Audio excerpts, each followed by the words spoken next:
Yekînên parastina gel YPG da ku kontrola Cerablusê ji destê Daişê werbigire amadeyiya tevgerê no dike. Rayedarên YPG daxuyandin ku ev amadene ku Cerablusê kontrol bikin. Lêbelê bajarê Cerablusê di nav snorên Herêma Ewlê de ye ku Tirkiye dixwast li rojava herêmekî wisa ava bike.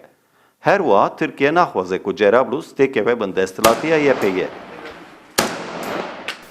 Tabii şu anda Türkiye'den Gorî rayedarên Tirkiye, PYD û PKK heman tiştin. Lê meseleya girespî û beriya wê de ji ber hebûna proseya çareseriyê Tirkiye hem ji PYD re hem jî PKK re bi tolerans bû. Lê niha prose qediya ye. Her wiha Rojavayê Ferêd ji bo Tirkiye xeteke sor e. Ji xwe berê Tirkiye jî gotibû eger ku PYD derbasî Rojavayê Ferêd be ev ê müdaxale bikin. Eger ku PYD derbasî aliyê Cerablusê be wê Tirkiye bertekeke ji berteka girespî tundtir bide.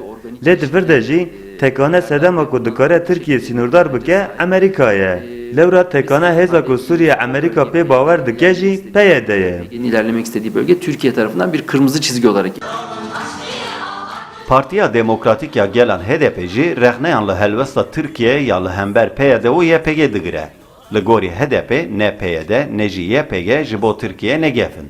Ya eğer Türkiye bunlardan korkuyorsa Tirkiye devleteke xwedî raboriyê ye.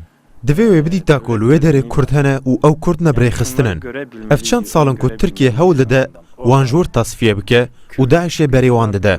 Lêbelê wê rojek were û Tirkiye weke meseleya Cerablus û Girespî mecbûr bimîne ku ser masê bi wan rûne. Lêxweziya ku Tirkiye bi xweşî li gorî berjewendiyên tevahiya gelan tiştin bikira. hep onları ötekileştirmeye çalışmış, onları düşmanlaştırmaya çalışmış.